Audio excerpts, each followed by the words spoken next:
Did you know that Spotlight On is completely self-funded by the team that produces it?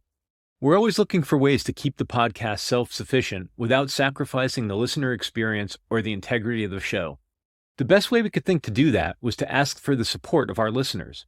Please consider making a donation to help cover our annual operating expenses. Go to spotlightonpodcast.com and click the word donate. If you can, please do. If you cannot, please don't worry about it. Just continue to enjoy the show. We're happy to have you as a listener. Thanks.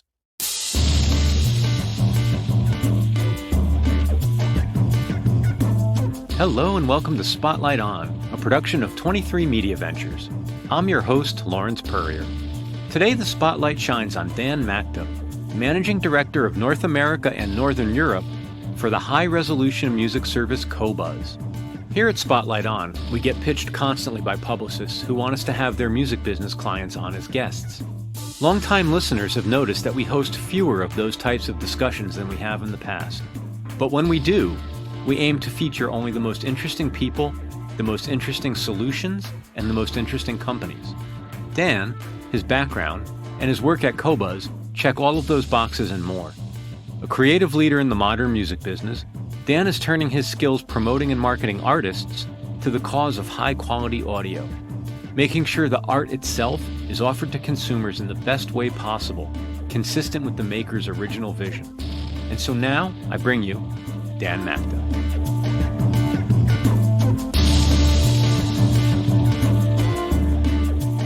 Obviously, there's a lot I want to ask you about the streaming world and your thoughts on all that stuff and what you're doing now.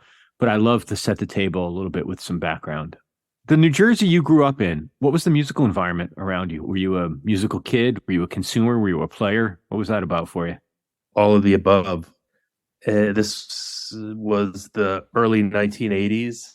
When I was a kid, I grew up, for whatever reason, really into the Beatles. When I was 5 years old, I remember having my mom take me to the record store, and I had all the Beatles albums on vinyl before I had anything else. But that was like by age 11.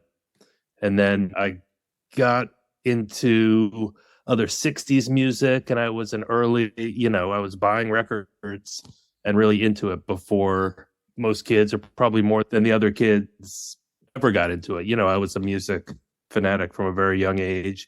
And then I fell in with the hardcore punk crowd, which was, an emerging youth movement in the early 80s. We had our own local bands and clubs that did all ages shows, and people booked their own shows, and things were happening in basements and all kinds of DIY hijinks. We were putting out fanzines. I did a radio show on my high school, an all hardcore punk radio show, was getting records from bands all around the world and pre-internet. That's how we had to do it back then. A lot of things happening through the mail and in person.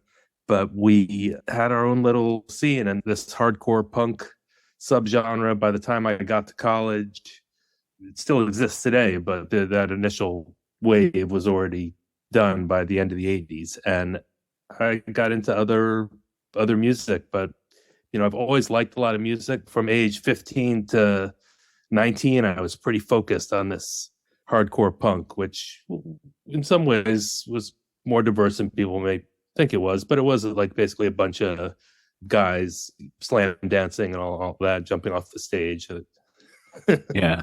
It's funny to think about it now, but I also I had a band, and we played hardcore punk. I was not a great musician. Maybe if I was, I would have played a different genre, and we recorded and self-released a record and self-booked shows, like a US tour one summer, all DIY without any internet. That's incredible. Yeah. But I got all that out of my system before age 20. And then, strictly business after that. Business and listener. It's interesting about the punk scenes, how it's like every town had one. They were so regional and so local. How proximate were you in New Jersey to the New York scene? Was everything you were into in your backyard, or did you come into the city back then? It was both. From the age 15, I was hopping on the train. It's called New Jersey Transit now. Back then, it was the Erie Lackawanna into Hoboken, and the train didn't go all the way into Manhattan. We had to transfer to the PATH train in Hoboken to get into Manhattan. And I used to go to the hardcore punk matinee shows at CBGB's. By the time I started going, they were on Sunday afternoons, all ages show at CBGB's with all kinds of hardcore punk bands from all around the country, and the local bands. Went to see shows at night at various venues. I'm a parent now.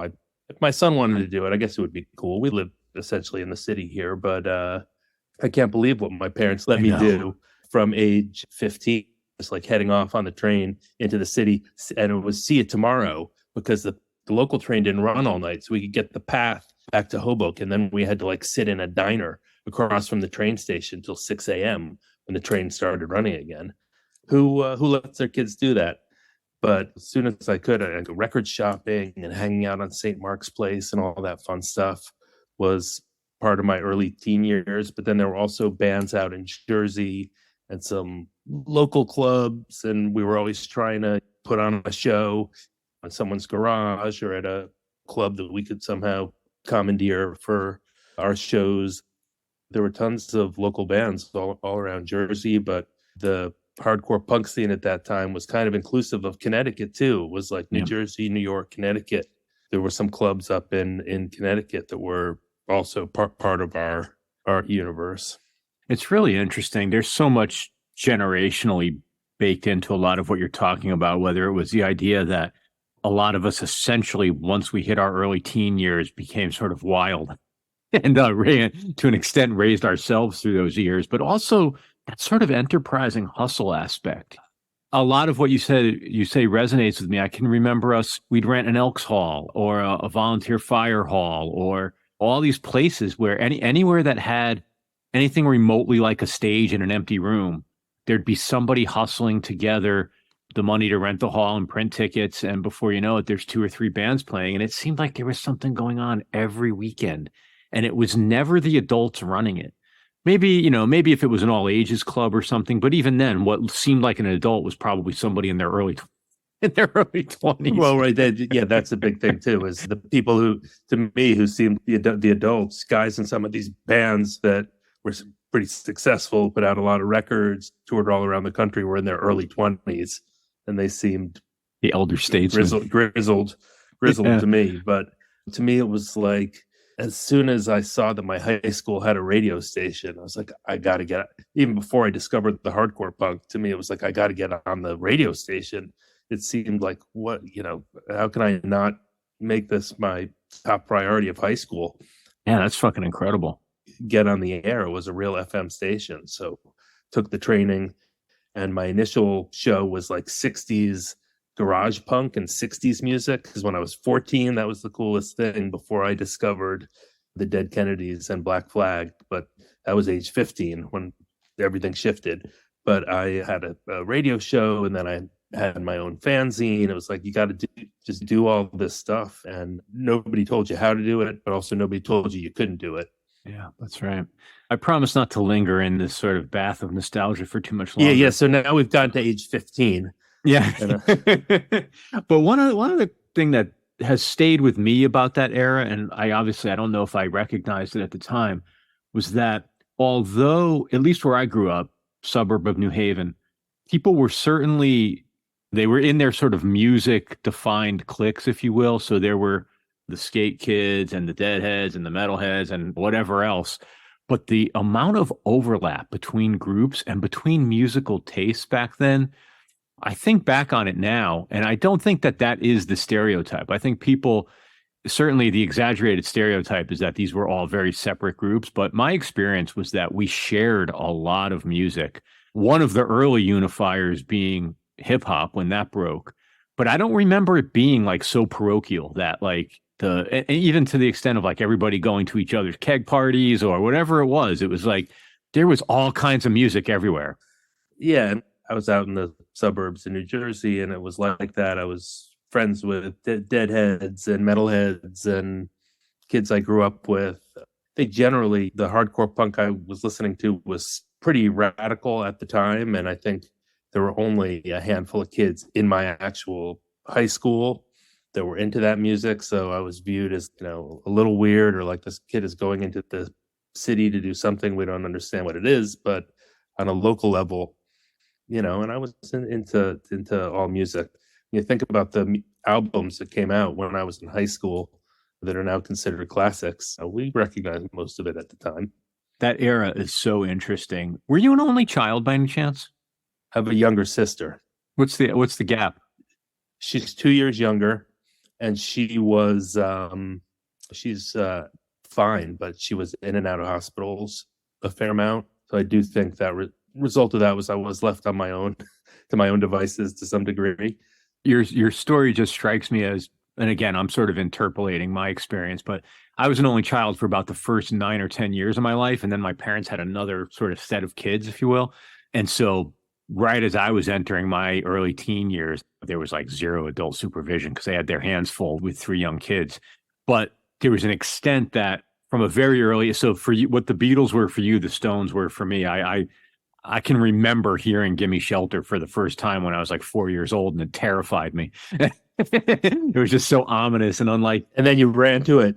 Yeah, exactly. And you ran to it. I embrace, and yeah, but music definitely it was almost a physical place for me. It was a place I went to with my records, and my world was around music. And give me a 10-speed bike and a couple of bucks, and I was going to come home with 45s or imports or whatever it was. And so it was an incredible time of finding the weird out of the way record stores and just this other parallel universe that existed. Yeah, getting the music. I lived up on a mountain. I had to ride my bike down the mountain was fine. The record stores were in town.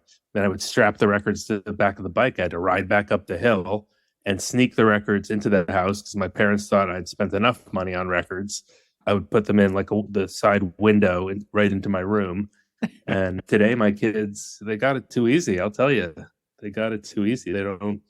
I'm kidding, but there was so much effort involved in getting the music, let alone everything else that happens around it. Yeah, such adventures. So you went to Wesleyan up in Connecticut?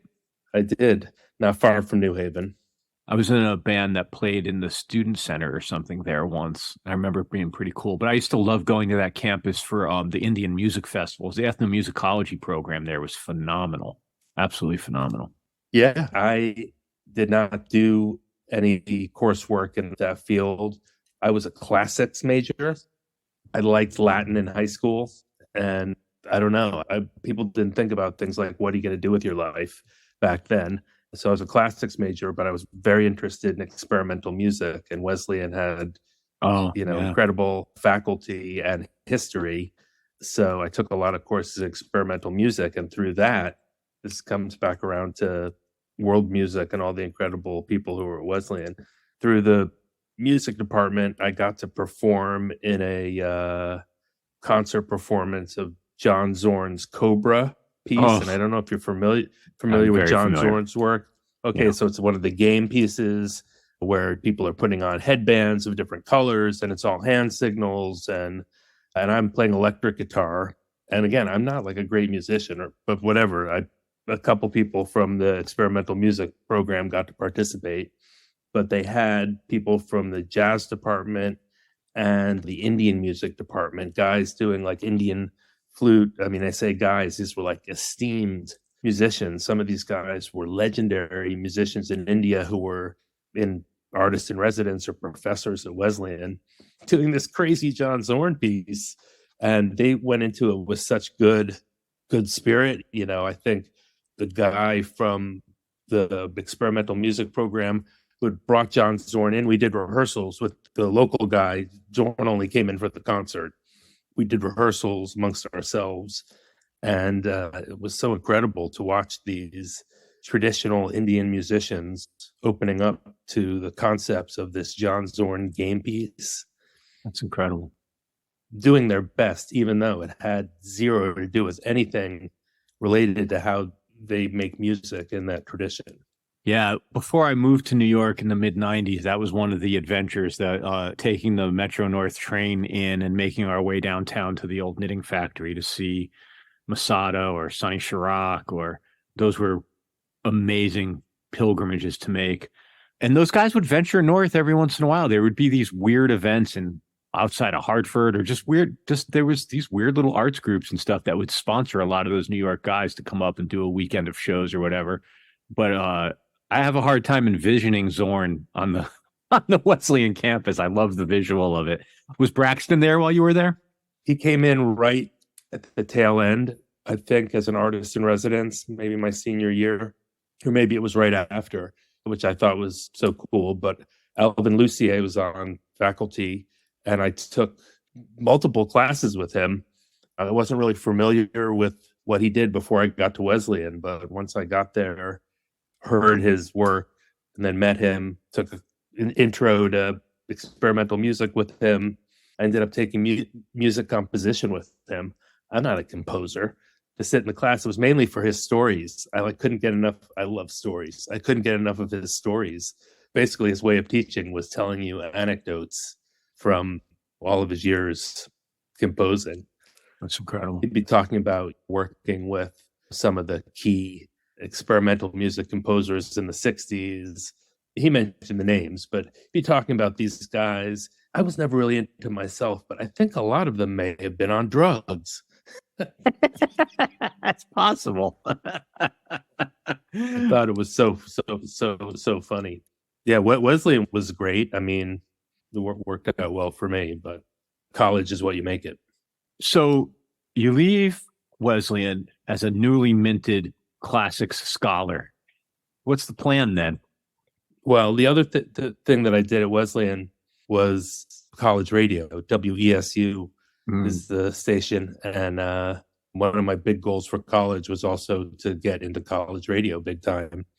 So I was the music director of the station starting my sophomore year. And so I had this non-academic pursuit of all things college radio and indie rock as it was developing in the late 80s. And when it came time my senior year to start thinking about what I was going to do, I was mainly looking at trying to get into music. So I had a few irons in the fire, applications. I got a job the summer after college, my first music business job. So I went right into it. And that was the result of the people who I met through the college radio station.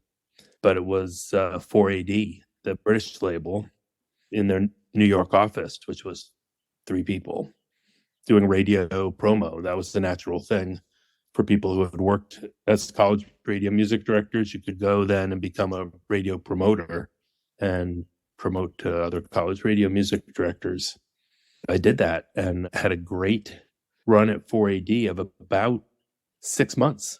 And then the label was made a deal with Warner Brothers. It had been totally independent. The stuff we had been doing was either licensed to major labels, in the case of the Pixies or Throwing Muses or Cocteau Twins, or we were just working imports. And they did a deal with Warner Brothers, and they closed the New York office and relocated to LA and didn't take any of the New York people with them. So it was easy come, easy go. What an incredible era for 4AD, that roster. Dead Can Dance, all that stuff. Yeah, in the 6 months I was there, I promoted Dead Can Dance, Pixies, Trump Le Monde, This Mortal Coil, Blood, Wolfgang Press, Queer, a little heralded classic. I worked with His Name Is Alive, who are one of my all-time favorites. All this stuff. And we had the whole catalog on vinyl in the record closet. I think during the time I also worked with Pale Saints, Lush, loved all that stuff. So it was great. And I met a lot of people and came with a credible pitch from the get-go.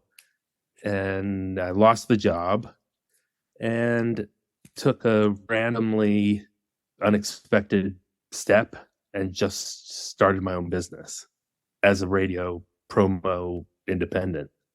What did I have after the job? It was a list of college radio music directors and some relationships that I'd built up. So I looked at, there were some other labels that might be looking for a promotion person. I think I applied for a few jobs, but at the same time, I just had a few artists and labels said, well, can we just hire you for a project?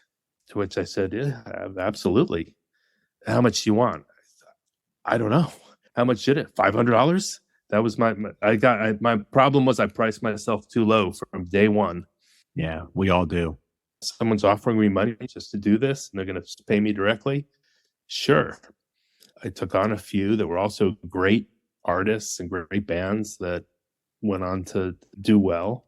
And the independent projects became the focus, and partnered in the end with the woman who also worked at 4AD, who was the PR person who was cut loose at the same time. And we worked together as a radio promo and PR agency for about 8 years.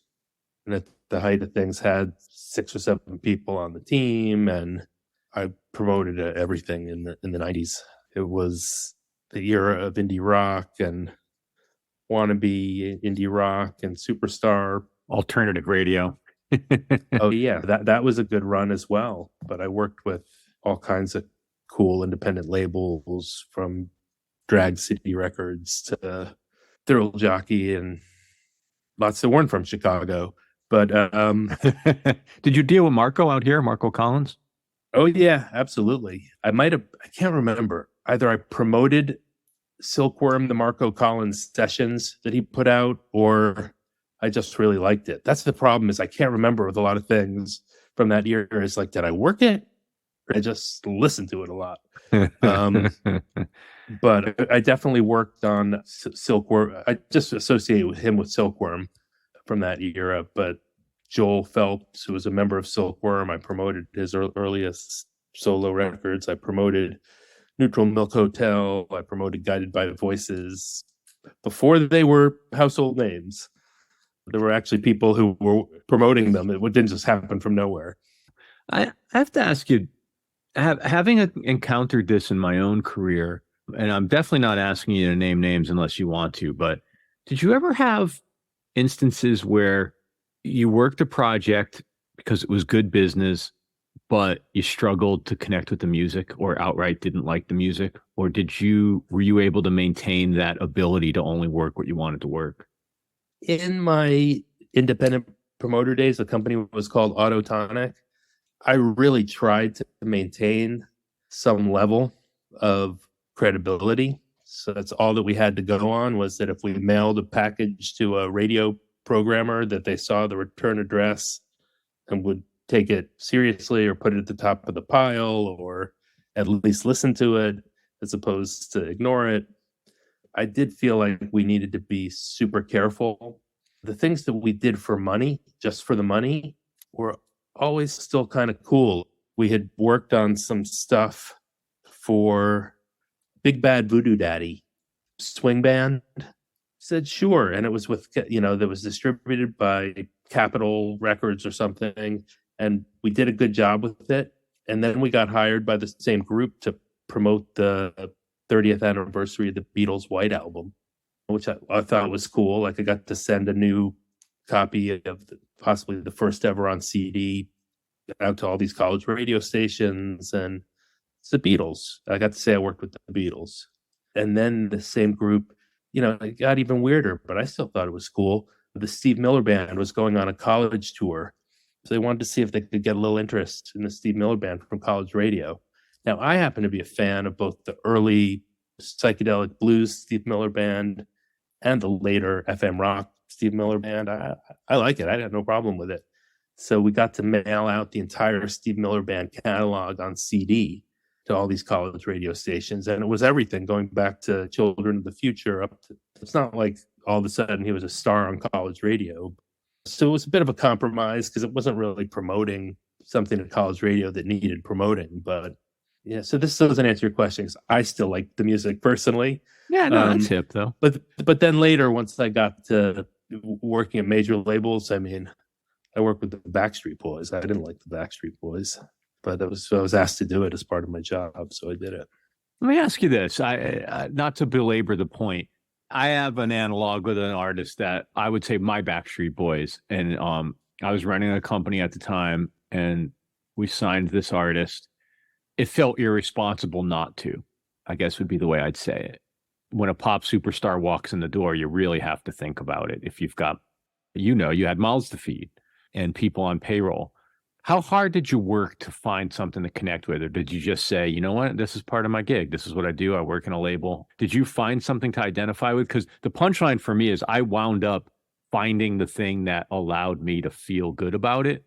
In what I would call, even in retrospect, a non-cynical way. And I wonder if you were able to do that, or if you needed to do that, or if you were able to just be a pro. Because that's probably what I'm saying, is I could never be professional enough.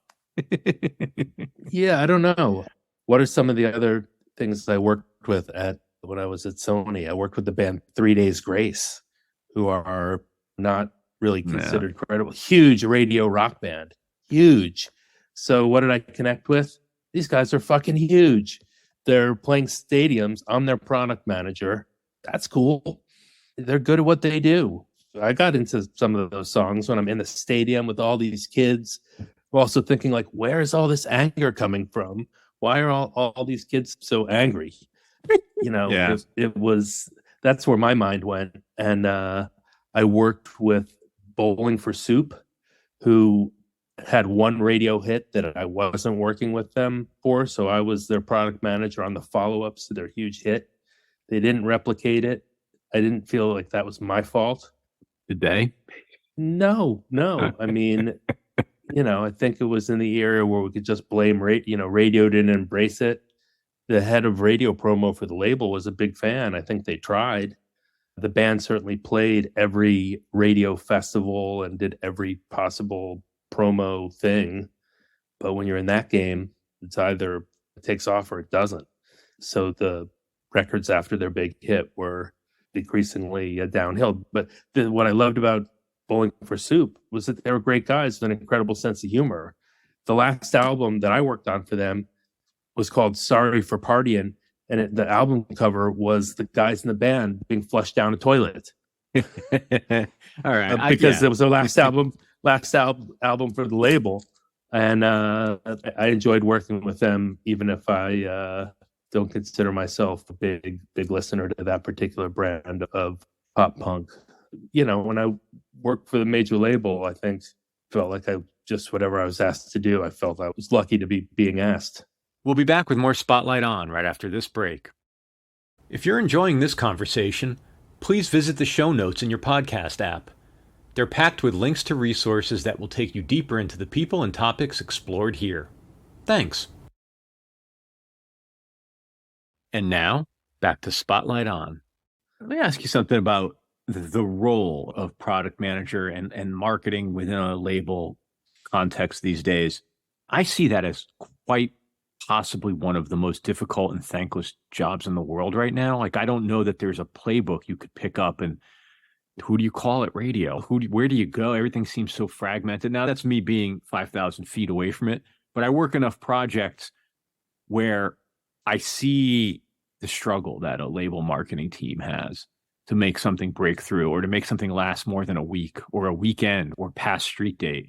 And I wonder how you look back and, like, could you do that job today? How do you feel about that job? And as a secondary sort of to pivot into what you're doing now, I would love to hear a little bit about the differences between marketing a release or an artist versus a service. I thank my lucky stars every day that I'm not a label marketing person anymore, because I don't think I would really know. I mean, to me, it seems like if you have a new artist, you throw it up in the air and hope something happens on TikTok. In terms of the kinds of breakthroughs and where my teenage kids are finding out about music, that's what it is. They heard it on TikTok. And that's not something that label marketing can really control or even necessarily influence. But when I was doing it, it was thankless. I'm realizing now it's been, I worked at independent labels after the majors, but 2013 was when I left Sony, and it was thankless. And during my tenure there, the GM took all of the marketing people aside once for a team meeting and said, "You guys have the most thankless job." He actually told us, because basically if things are going well, the artists and management take full credit. And if things are going bad, you will take full blame. Oh, Dan, I know. That probably hasn't changed. It's hard because there's so many competing interests within a label, within the big label system. The product manager's job is just sort of like herding cats and getting all of the resources hopefully marshaled behind a release and lined up in the right way, and trying to maintain good relationships within a company for people that don't actually work for you, but you need them to do their jobs on these releases in order for things to actually have a chance of success. Yeah. But you're still just lining things up to hopefully get lucky, because there's that element that you can never control. So that was the thing with marketing at a label, is you've always got a set list of current projects. Here's the 7 albums that are currently on the schedule that I'm responsible for, and various stages of the release cycle for these. And that's what I'm doing now. And I'm as good as those. It doesn't matter that last time it was a gold album. You are responsible for what's happening now, the current releases, and you don't have any control as a marketing person over the content of those releases. Really, that's the domain of A&R. And my experience at the labels was they didn't really care for marketing's input on the creative, for better or for worse. One of the things that I was looking to do in the waning days of my record label employment was to get onto the other side, the music streaming side, where instead of only being as good as my current releases, my personal risk was more spread out across all of recorded music, or at least everybody's releases. There'd always be something good coming out.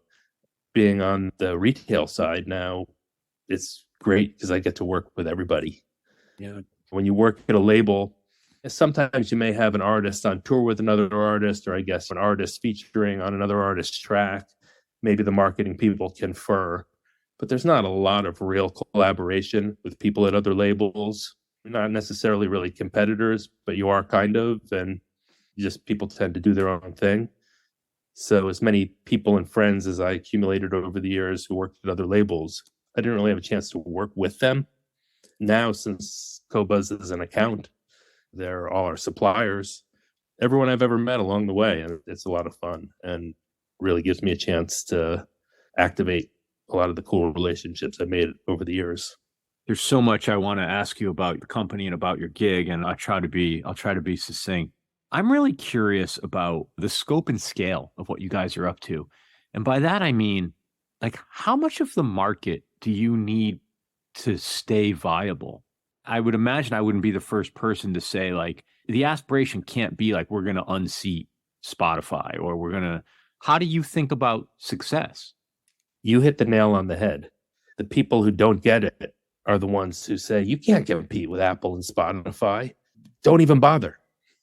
That's definitely missing the point. We're trying to get to 1%, 1% of the streaming market in the countries that we're in, and open more countries as we go. But if we were able to do that, the company would be wildly profitable if we maintained more or less the same kind of cost structure, meaning it's a tiny afterthought in terms of the size compared to the others that are in the space. But the miraculous thing is we're offering a service that's extremely competitive and differentiated, but we're right up there in the conversations when you look at the campaigns around artists that are Cobuzz friendly. Our main genres are rock, jazz, and classical. So there's a whole world of artists that don't necessarily get a ton of love from mainstream streaming, but are front and center on the Cobuzz service. We feel like we're able to punch above our weight. We're not doing mass marketing campaigns. It's all super focused. We haven't even really talked about the service, but it's this high-end, high-quality audio streaming and download platform, and just very focused on serious music listeners and audiophiles. The audiophiles are the core, because there are people who already know what a FLAC file is and already know that mainstream streaming is generally starts it with lossy files and so on and so forth. So there was a built-in constituency. for what we were doing among the audio files. But anyhow, long story short, what I get to market now is a very unique product that has a audience that we know is there. The challenge is just reaching the audience. And the cool part is that we get to work with whatever cool artists and labels and partners that have the same kind of message or audience as us. It's whatever we come up with. So that makes it fun. Just for the benefit of people listening who may not be that same well-versed consumer that you just referenced, and I'm not asking you to do like the codec breakdown or the scientific dissertation here, but putting on your sort of marketing hat, how do you state to people that what Qobuz does is different and matters? It's not just about the sound quality, but if we start from the sound quality, which is not something that's exclusive to Qobuz, but we were the first and we pioneered this, it's realizing that mainstream streaming services, who shall remain nameless, but everybody knows who they are, generally are working with what could be considered MP3 quality. And everybody should know by now, if they don't know, that MP3 does not equal CD quality. And if you grew up listening to CDs, or if you grew up listening to vinyl, you'll know that the MP3 does not generally sound as good because there's digital compression. Something was taken out of the music. There's some digital trickery that happens that fools your brain into thinking you're hearing everything. But in a lot of cases, you don't need a trained ear to be able to hear the improvement that comes from what we call a lossless format. And Qobuz streams and sells. We sell download files too for those that prefer to own their music. Streams in this high quality format where everything is at least the quality of a compact disc, but a lot of it is even above.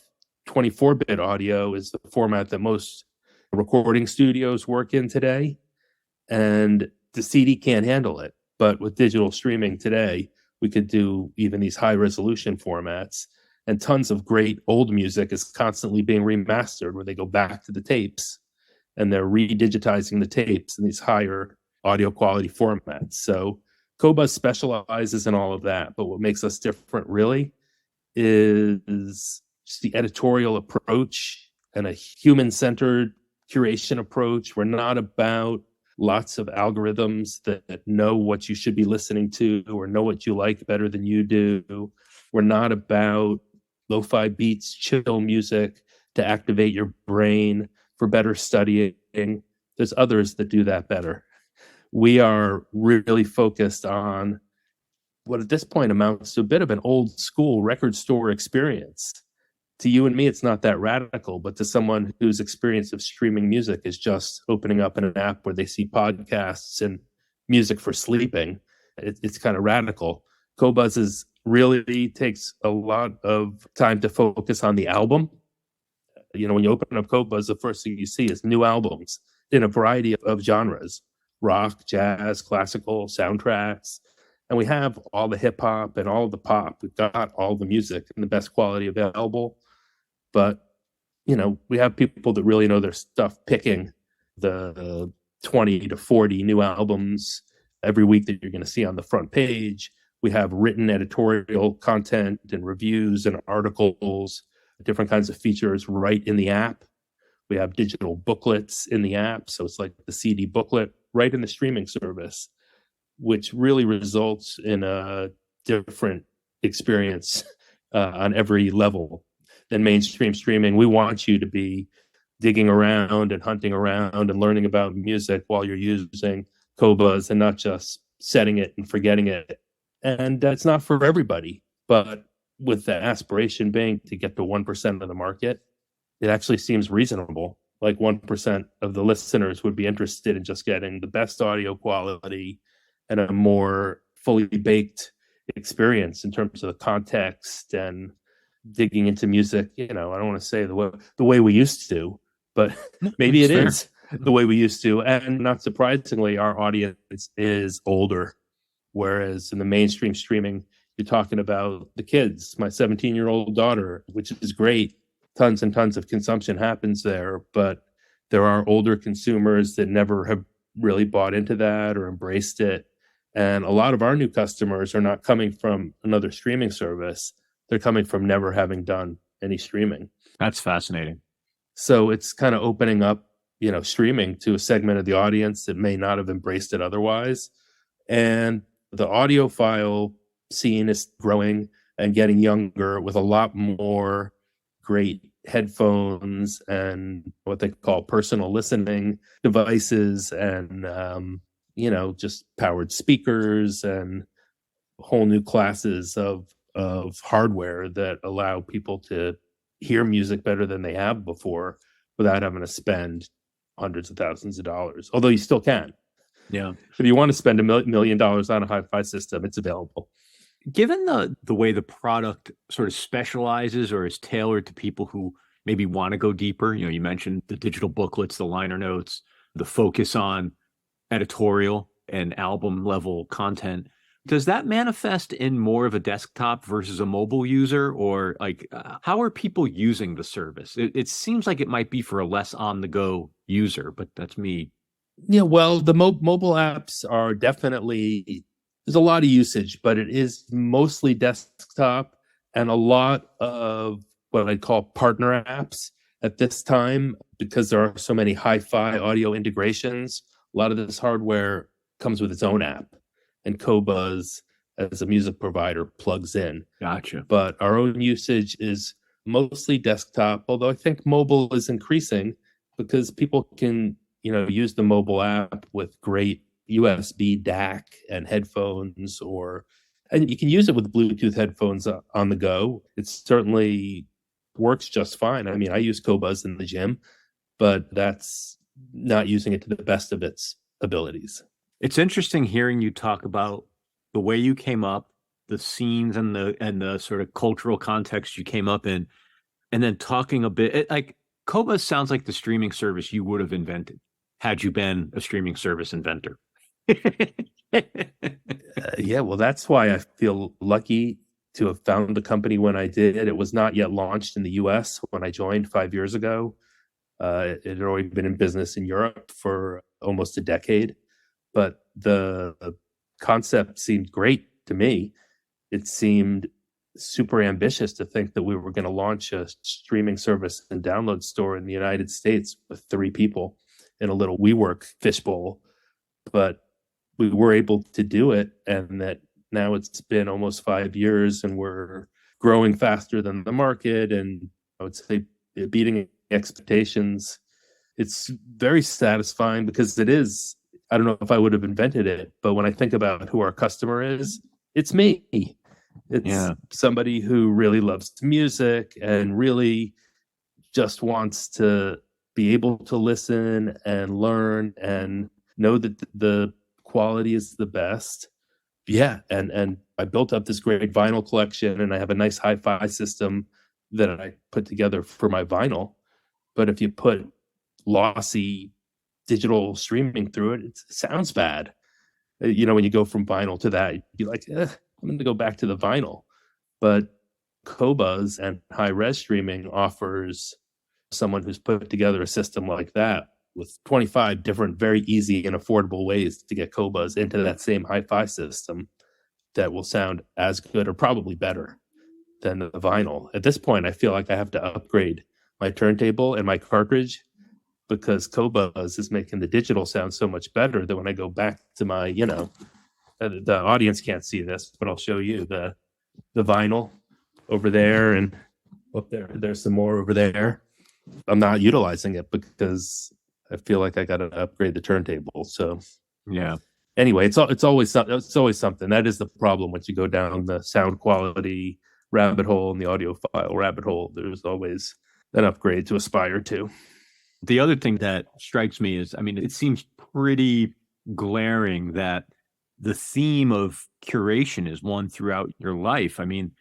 Whether it's a teenage you hustling a fanzine or being on the high school radio station or your involvement with radio over the years or your first company, like this idea that there's an aesthetic or a human element to what's being presented and brought out seems to be something that at the product level, you all have maintained and expanded on the focus on recommendations and editorial. It's very consistent. I don't want to say a throwback mentality because that marginalizes it, but it just seems like it's a very interesting strand. Yeah, well, And it's the enthusiast in me, yeah, and the participant. I always was interested in getting involved and doing things and not just being a bystander. So certainly in my years working for labels, I was somewhat limited, although I tried to put myself in a position to be working with things that I felt like I could personally recommend. Like when I was Weird Al Yankovic's product manager. that's got to be a career highlight. Absolutely. White and nerdy. It was because of how digital music had evolved, was his biggest single to date, because his previous singles hadn't been iTunes, and he had, I think it was a multi-million selling single. Anyhow, Weird Al. If we're talking about music and the music business, if you're going to focus on how you can sell out from day one, you may be wildly successful. My approach was really how to do it without selling out, and try to focus on the quality or the perceived quality or something like taste. I don't claim to have any great special taste, but I think that there's a way of doing business in the arts, I guess I would say, that valorizes the art as opposed to the commerce. You can actually have success if you remain consistent and also get a little lucky. It ultimately, in my mind, how Qobuz boils down for me is there's an intense focus on aesthetic, right? Like the quality of the sound, the features of the product. Is there something uniquely French about the product? And is there something uniquely French about the company? Is that too much of a stretch? No, I have not personally worked directly with French company before. So maybe I'm wrong, but I think that Qobuz is very French. There are a lot of meetings and a lot of discussions around almost every choice, and nothing that you see is by accident. So, I mean, some of it is a mistake, but barring that, there is definitely an attitude of, what do they call it? The French touch. And they often ask me, the French team asks me, can we use that in the US in marketing, the French touch? I said, I don't think people will get it if we use that as a tagline in the United States. But it's definitely, it's a talking point for sure, because everything about it feels really different from other apps that may be more American feeling or maybe Scandinavian. But there are certain things that feel very European about the design choices, and some of it we push against a little bit in the US because we need things a little bit more flashy and attention grabbing sometimes. But I think there's a nice balance struck. Last thing I wanted to ask you, and I hope it's not too big of a question. Where does spatial audio fit in the audiophiles world? Is it a thing beyond gimmickry? Is it something audiophiles care about? Like, how do you think about spatial audio? My own personal thought on it is, at least to my own listening today, really good 2-channel is plenty immersive. Yeah. I feel like I'm right there. But audiophiles who are hardcore into what they call multi-channel are into true multi-channel that you would find as like content on a Blu-ray disc, where it's 7 or 9 or 14 channels, all lossless. And you really have the speakers in your room. You're sitting there with the speakers upward firing. Everything is, probably set up with a computer. You're getting the real experience. There are a segment of audiophiles into that. There's very limited content, all classical, only classical. Like I said, mostly available on Blu-ray, not streamable. I'd be interested in streaming it. And a little secret is Qobuz actually has about 20 of these recordings in our library. And if you stream them just right through the right kind of DAC and system, apparently you can get it to work and you can stream this true multi-channel. We have it sort of by accident. I don't know. If you just play it through a regular system, it just sounds like stereo, I guess. But there's just not that much content, and the labels would have to decide or agree to digitize or to transfer it in that way and distribute it, productize it. But on the other hand, you've got Dolby Atmos music and Sony 360 reality audio, which are a very different thing. Not to get too technical, but as you can tell, I've spent a lot of time with this. Yeah, that's why I asked. The audiophiles really turn their noses up at these formats. They work two ways. If you're sitting in a home theater system with the surround speakers and everything, there is some decoding that goes on with surround channels that actually do something. That's all lossy. There's no such thing as lossless or high res Dolby Atmos music, which is something that our users know, or our core hardcore audiophile users know. Even if an album's native, like the original master is that way? The remix is going to be downsampled because that's how it works. That's how the file is still pretty heavy as it is with sending all those channels, but the surround channels are lossy. Gotcha. And then the other way that those codecs work is with the binaural headphone, which is essentially a separate mix that it sends if you're listening on headphones that gives you the impression of some spatial audio, which again is tricky because of the physics of how humans hear. Some people's head shape or ear shape, it doesn't work, or it doesn't work as well or as intended. But if you've got the optimal shaped head and ears, it can be pretty cool. But, it's controversial. Some people don't want to hear their music remixed that way, blah, blah, blah. As it concerns Qobuz, there is a lot of support in the music industry for Dolby Atmos music and tons of stuff being mixed and remixed. They would like us to offer it. We have some listeners who do want it. In a perfect world, we would just snap our fingers and be able to offer it, but there's a lot of technical development involved in getting our apps to be able to play it because there's additional processing required and different kind of storage and delivery because of the nature of the files. So it's on our roadmap.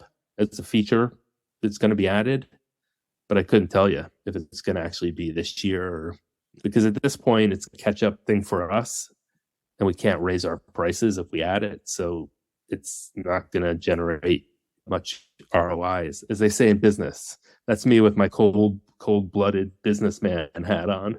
I'm interested in the space both because it seems like we're at the end of maybe a 2.5, 3 year period where everybody was talking about spatial audio, but also I was involved in some projects to have some catalog for an artist redone by the original producer. And I enjoy listening to it, but it's not what I go back to when it's time to listen to those albums. That would be sort of the way I would summarize it for me is like, there's a thrill ride aspect to it where it's really fun. And sometimes it is like amazing and you hear these different things, but it's like, that's not really what I'm going for, And I'm interested certainly in where it goes in terms of new creativity and artists who are innovating, and it's already happening. At this point, I can't listen to it on my system or my service, but it's not going away. And I think that just like early digital and early CDs didn't necessarily sound that great, or it took some time, some iterations for things to really get to be as good as they could be. It's the same thing. I think it's probably not the savior of the music industry, but it's certainly an additive and positive element when done in the right spirit. Yeah, when it seems like when everybody on both the creative and the technical end of making a new work start to become natively adept in the tools, then we'll start to see some interesting things happen as opposed to going back and shoehorning old stuff into the format. Again, it can be effective, but you can imagine there's a lot of opportunity to treat it as almost like a new medium or a new set of paintbrushes to use. That's when I think we'll see some interesting things. Yep. Well, listen, man, thank you. I mean, I could probably do 2 more hours with you, but I suspect you have a day job that might take some of your attention. But Yeah. I got lots more stories, but we covered a few of the good ones. thank you so much, Dan Mackta and the team at Cobuzz. As always, thank you for listening to Spotlight On, a production of 23 Media Ventures. I'm your host and executive producer, Lawrence Purrier. We're produced and edited by Michael Donaldson, and our theme music is by Q-Burn's Abstract Message. For past episodes, web-only exclusives, to make a donation to support our production, and to join our mailing list, visit us online at spotlightonpodcast.com. Thanks so much for listening. Be safe and stay in touch.